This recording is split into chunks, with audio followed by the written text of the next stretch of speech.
everybody, so new review for you guys today of the upcoming sequel to the horror film The Boy, Brahms The Boy 2. It's been a few years now since the first film came out. Personally, I wasn't the biggest fan of The Boy back in 2016, but I did think that there were some aspects of it that were actually fairly decent, especially being the twist of it being that Brahms is actually alive the entire time, living in the walls and using the doll to kind of mess with people in the house.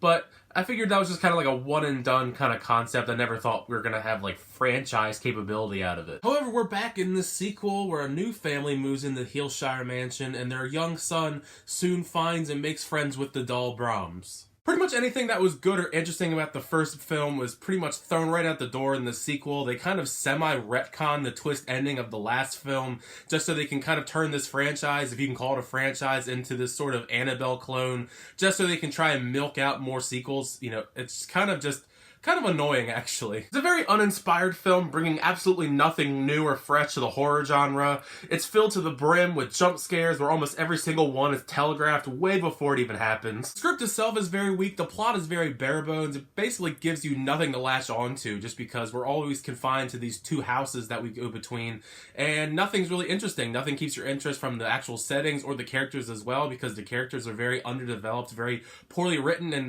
they're borderline just idiots for the most part, which is kind of par for the course with horror films, but like they're like a whole different level of stupid. Katie Holmes by far is the worst offender of this, although her acting is fine. It's interesting because the actual storyline behind her character could have actually been somewhat interesting if it was written better, because her character and the son are supposed to be going through a horrific trauma that's early on in the film, and could have dealt with that throughout the film psychologically. They kind of hint on it, but it's mostly just used for really dumb jump scare moments, just to get kind of scares here and there because there's not much scares. It's just her character decisions are actually very stupid. This baffling, because the warning signs, you know, the red flags are massive, even after her doing like multiple Google research style scenes, and she never clicks on the articles, although if she just did once, she would actually have understood the history of the house and all that. She actually ends up getting it explained to her later on in the movie, like she wasn't aware of it. Like, all you have to do is click on the article. Like, that's, if she even researched it, found it and everything, it's really dumb. And the kid in the movie, I guess, is kind of okay. He doesn't really have many lines, fortunately, due to the fact that the character he's playing doesn't actually speak very often because of the trauma that happens early on in the film, so he actually writes everything down on a notepad.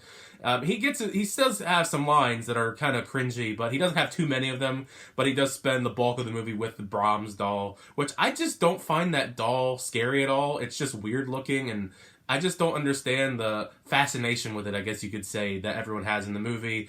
And then they go into the big third act twist thing again, and I was kind of expecting it to be kind of similar to the first movie, just in the sense that, of course, now that the twist is up from the first film, and Brahms was actually alive the whole time, he was hiding in the walls, you would think that would be the case based on the last film, but it takes a weird shift in tone, and the twist goes right straight into the garbage can because it's really stupid. It's really bad. I think that it's just literally, they saw Annabelle, they saw how profitable those movies are for Warner Brothers, and they're just gonna steal that kind of concept, and hopefully we'll get a bunch more Brahms movies, I guess. It was really horrible. I really can't recommend this movie to anyone. I think if you're a fan of the first film, The Boy, you're gonna leave this film kind of annoyed, just in the way that everything played out between the two films, kind of semi-retconning things, kind of ruining, it actually kind of ruins some of the original film, actually, with the stuff that goes on in this film, especially in the third act. Yeah, I mean, it's just a very cheap, lazy horror film. You can definitely tell they kind of just made this as a cash grab.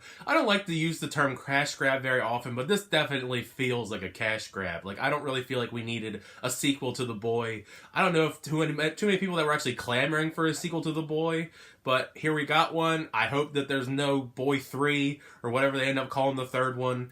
It doesn't need to go any further after this. It's just bad. But those are just my thoughts on Brahms The Boy 2. When you see the film, make sure you leave a comment in the comment section down below. What did you think of the film? Did you like it? Did you not like it? This is definitely a film that we need to discuss a little bit further. So make sure you definitely leave a comment, because you know I talk about all these movies here. And also, thank you so much for checking out my reviews. I already have my review up for The Call of the Wild, the other big release that comes out this weekend, if you want to check that out as well. See if you want to check that film out. But thank you so much for all of your support. I really appreciate it. As always, make sure you leave a like, hit that subscribe button if you want to keep making reviews, channel reactions, unboxings, and more. Till next time, I'll see you guys later.